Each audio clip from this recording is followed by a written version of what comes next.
All right, thank you guys. So before we can finally go to lunch, I will stall you a little bit further with my presentation on the advancements in hydrogen combustion modeling capabilities in SU2.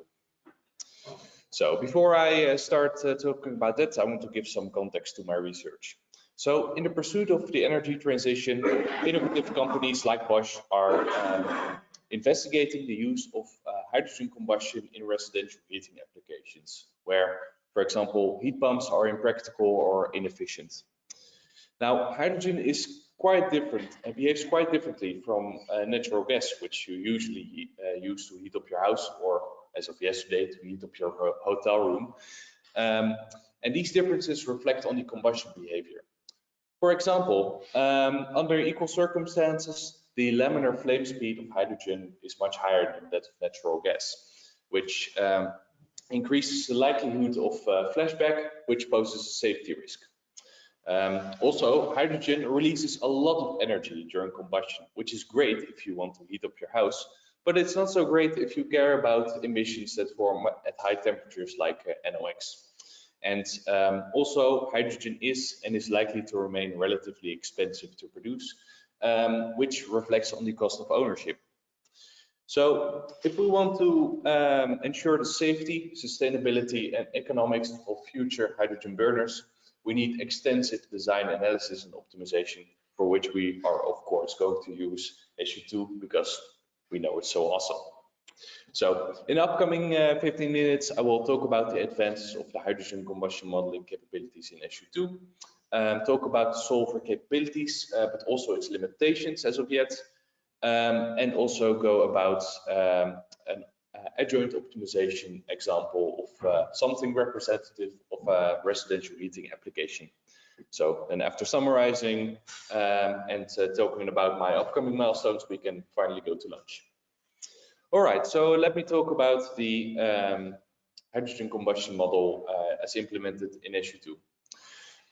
So in order to model combustion in CFD, you need to model the transport and the reactions occurring in the combustion. Now, for hydrogen, you can, to properly model emissions, you need like 40 species. Now, you're not going to resolve 40 transport equations. So in this case, in order to save computational costs, SU2 uses a reduced order model called the Funded Generated Manifold, or FGM for short. An FGM solver, in an FGM solver, you're solving a reduced number of transport scalars, where the thermochemical properties and reactions are interpolated from a manifold, which in SU2 can come in the form of a lookup table or a selection of artificial neural networks. In this case, feed-forward multi-layer perceptrons to be specific. The transported scalars which are solved in the hydrogen solver are the progress variable, which measures the state of the reaction, the total enthalpy, which replaces the energy equation, and the mixture fraction, which can be used to model partially premixed effects, as well as differential diffusion effects, which are relevant for hydrogen-rich reactants like hydrogen. So during the solution process, the solutions of these transported scalars are fed into the manifold, which in this case will be a set of neural nets. Then in the fluid model, these neural nets produce the thermochemical properties, reactions, and other quantities of interest, which are then solved on the grid, and the simulation continues. Now, the neural nets used in this simulation were not trained in SU2. They were trained externally and then loaded into SU2 into the fluid model. And the architectures were optimized for computational efficiency and accuracy. All right, so that's a bit on how the combustion model works, but what can you actually do with it? Now, all the features of the hydrogen combustion model can be found in the branch feature new flamet, which will open a pull request with develop once it's properly validated. But the things that you can do with this fluid model are perform 2D, 3D flame simulations, model the fusion effects in hydrogen-rich reactants, model the effectiveness of heat exchangers in reacting flows, estimate the effects of cooling on the combustion, model partially pre-mixed combustion, predict emissions and other species of interest, and finally also do perform adjoint based optimization for hydrogen combustion applications. Now, I think it's also useful to be mindful of the limitations of this model. So here are a few things that you cannot do with the model just yet. First of all, the model is limited to laminar combustion, where the whole flame front needs to be resolved. If you want to run RANS computations with turbulent combustion, you need subgrid scale models, which are currently not implemented yet. Non-premixed flames is something which I have not tried yet. Theoretically, it may be possible, but yeah, that's definitely not validated yet. Also, effects of elevated pressure can currently not be modeled by the fluid model. The fluid model assumes constant pressure as the reference pressure you set in the config. And finally, the solver is limited to gaseous reactants. So droplet combustion is something that SU2 cannot do just yet. All right, so now let's talk about a fun application, being the adjoint optimization of a heat exchanger in a hydrogen flow. So this is the geometry that I was using. You can see the scale, it's quite small. This is by no means a real residential burner you can put in your house, but it does include all the relevant effects, all the effects relevant for a residential heating application. And the flame is about the scale that you would expect in such a simulation. In real life, you would just have a bunch of them. So this is a conjugate heat transfer simulation where heat from the combustion products is transferred to a stainless steel cylinder, which is internally cooled, like what would happen with a water heater. To make the case more interesting, I decided to run a partially per-mix simulation. So you have two inlets with different fuel to air ratio coming in and mixing before combustion. And the flame is anchored on an isothermal wall, and the inner of the stainless steel cylinder is cooled. Now, the geometry which was to be optimized was the geometry of the heat exchanger. So this outer shape, which was parameterized through an FFD box. Now, the objective in the optimization was the mass flow averaged outlet temperature, which is sort of a measure for the amount of energy that's transferred through the heat exchanger.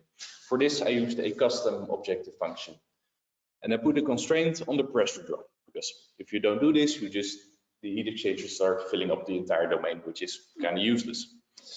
As I said, it's the heat exchanger boundary which is optimized, and the design variables are the 2D displacements of the control points. So that's 56 design variables in total. Now, yesterday we talked a bit about this, but when performing adjoint based optimization with grid deformation, it may happen that you run into issues with the mesh quality.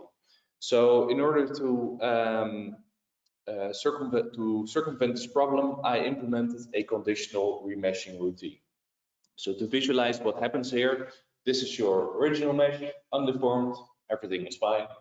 But then if your design variables get, if your deformation is too high, you get these skewed cells over here, which divert your solver rather quickly.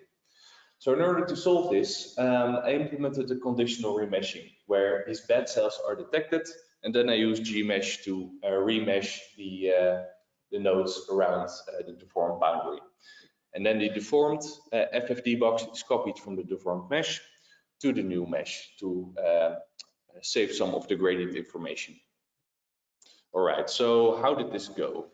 Well, it went pretty well.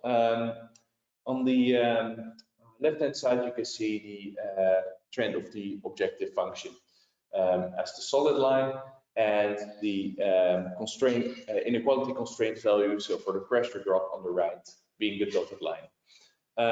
All in all, about the 65-degree outlet temperature reduction was achieved, so that's quite a lot. And yeah, here's the resulting geometry. So the black boundary is the initial boundary, and the blue is the optimized geometry. So you can see that, as expected, it elongates and to expose as much surface area to the flow without sacrificing drag. And temperature trends on the right show that indeed the outlet temperature has dropped significantly. All right, so let me wrap up here, summarize, and tell you about my upcoming objectives. So what can you currently do with the SU2 hydrogen combustion solver? Well, you can model differential diffusion effects for hydrogen applications. You can solve partially premixed flames, model conjugate heat transfer and the effects of that heat transfer on the combustion itself. And the method is now compatible with the Adjoint workflow, so you can optimize your combustion applications. So regarding the Adjoint integration, in this example, a significant reduction in outlet temperature was achieved. However, this example in particular is by no means a real-life application yet, but it does take into account all the relevant effects. So next step will obviously be a real-life engineering application. So the next few steps in my work are going to be the further validation of the flamelet solver by comparing it to high fidelity methods, run 3D partially premixed simulation to see how the method performs on large scale test cases. Things that are currently missing from SU2 that I would like to implement in the near future, which are relevant to this application, is multi-zone species transport, which is currently a bit buggy, and solid to solid conjugate heat transfer. And finally, working together with Dr. Lisa Kusch in the audience, I'll be exploring the one-shot method for internal flows and combustion applications. So thank you all for listening, and I would like to also thank my supervisors for my PhD, which are all present today in real life and virtual. So thank you for your attention. Thank you.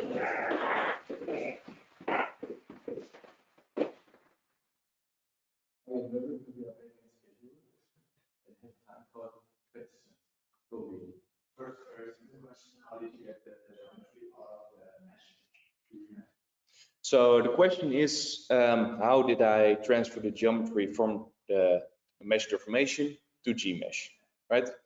Yeah, so it was just a simple surface output in the SU2 dev.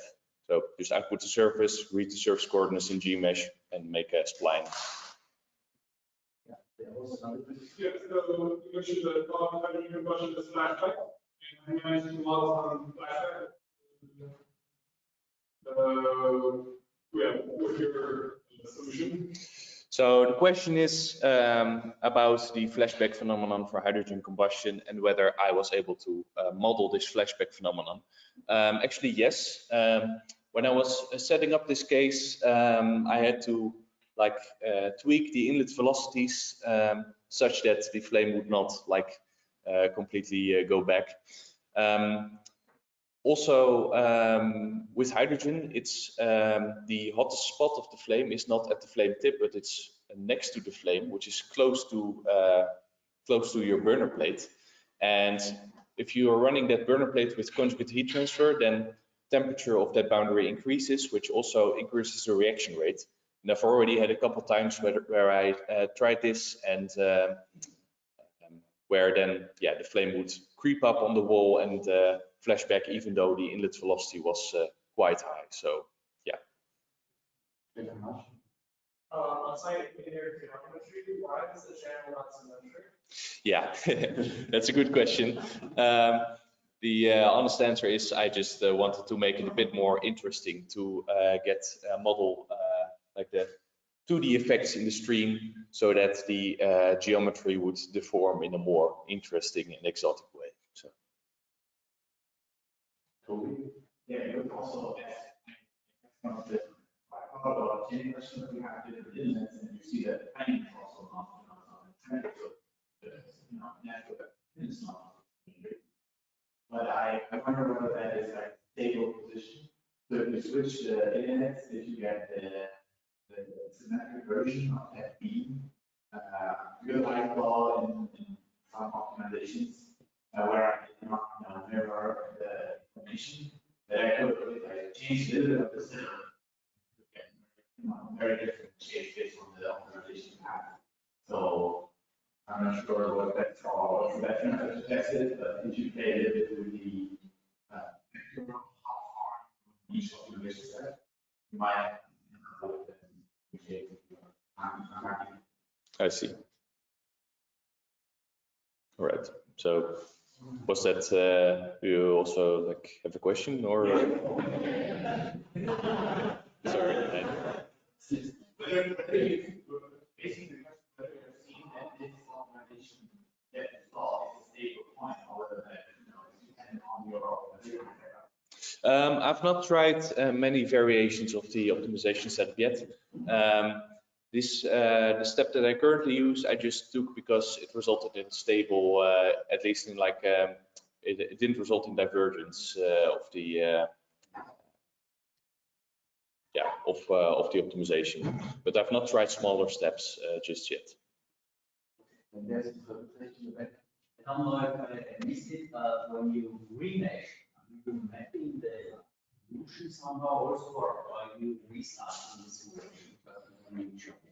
Yeah, so the question is whether I map the solution from the old mesh to the remeshed mesh, and the answer is no, I don't do that.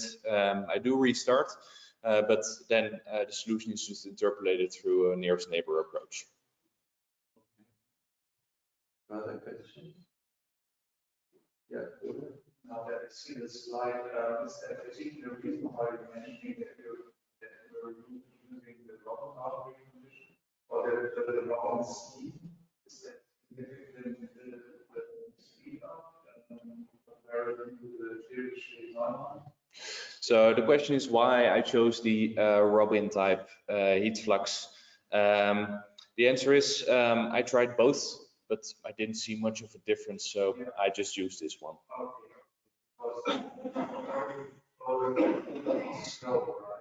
Yeah. Yeah. Maybe you have to set up thinking about now that CHP seems to be a shortage, whether we could put some effort into speeding up the public because what you should have observed as really slow. Yeah, especially if you use for these species problems, use a strong boundary condition, then it takes a while.